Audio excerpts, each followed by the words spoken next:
और आखिरी ये बात है, कई लोगों को समझ में नहीं आ रहा है कि आर्ट ऑफ लिविंग क्या चीज है, जीवन जीने की कला क्या है। इसके बारे में कुछ बताइए। ऐसे मन में हो रहा, चल रहा है ना कुछ लोगों के मन में। जीवन जीने की कला 5 तत्व है, इसमें 5 बातें हैं, सिर्फ 5 बातें। क्या?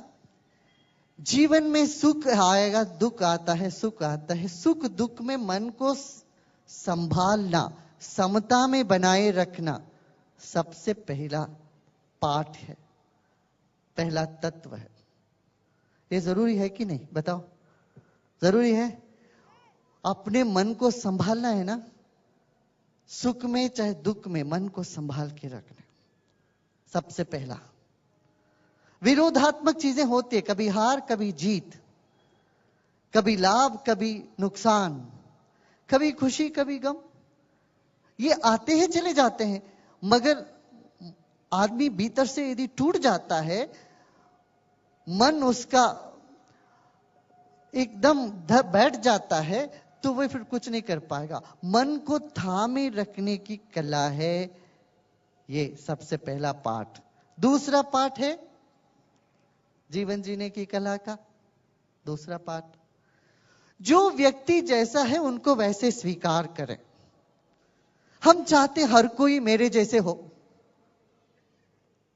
कहां संभव है?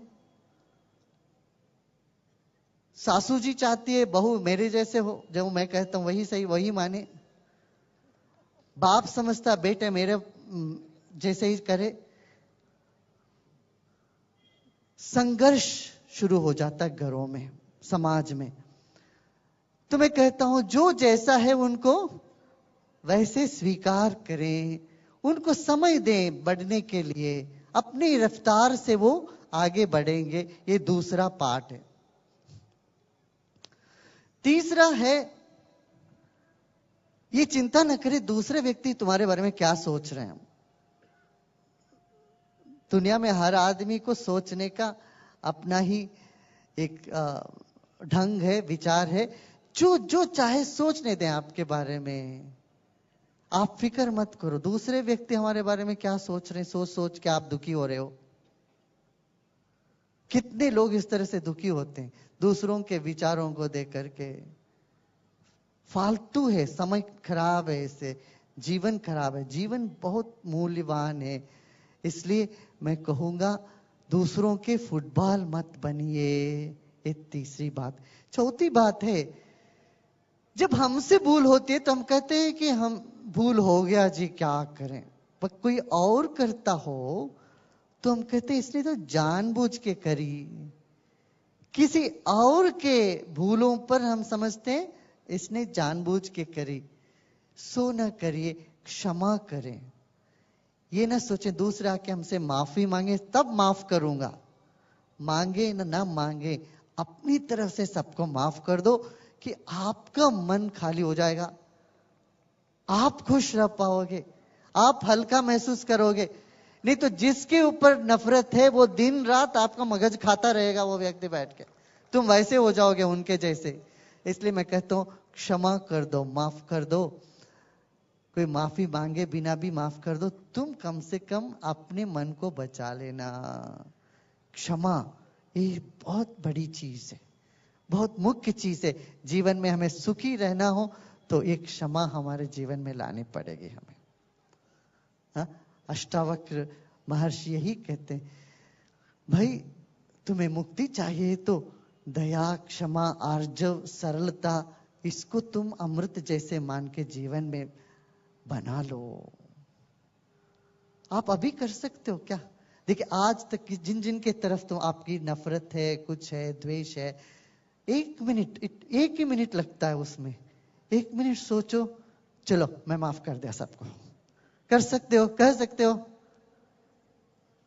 कितने लोग कह सकते हो? हाथ उठाना, हाथ उठाओ, देखो हाथ उठाओ भाई। देखो कितना हम खुश हो जाते हैं, मन प्रसन्न हो जाता है।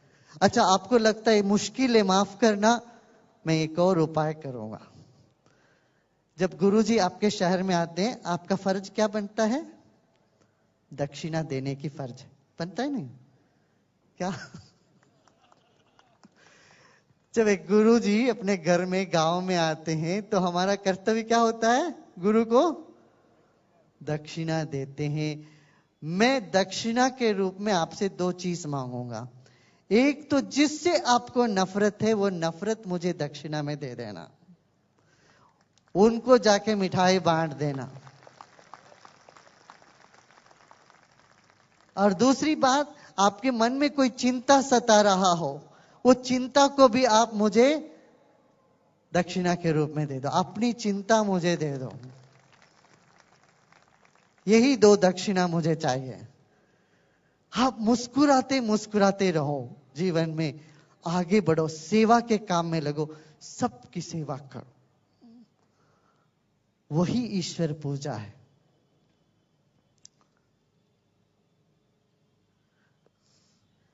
येन केन प्रकारेण यस्य कस्यापि देहिना संतोषम जनयेत प्राज्ञा तदेवेश्वर पूजनम।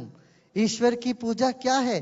किसी भी तरह से सब लोगों के मन में खुशी पैदा करो, संतोष पैदा करो, यही सबसे बड़ी ईश्वर की पूजा है। कितनी बड़ी बात, सुंदर बात कह दी हमारे पूर्वजों ने, है ना। और 5वीं चीज है, 5वां तत्व जो आर्ट ऑफ लिविंग का जो फाउंडेशन है, वो है वर्तमान में जीना। अब अब अब अब बीती हुई समय जैसा भी हुआ हो, उसको लेके पोस्टमार्टम करते हुए, विषाद करते हुए समय नहीं बिताना।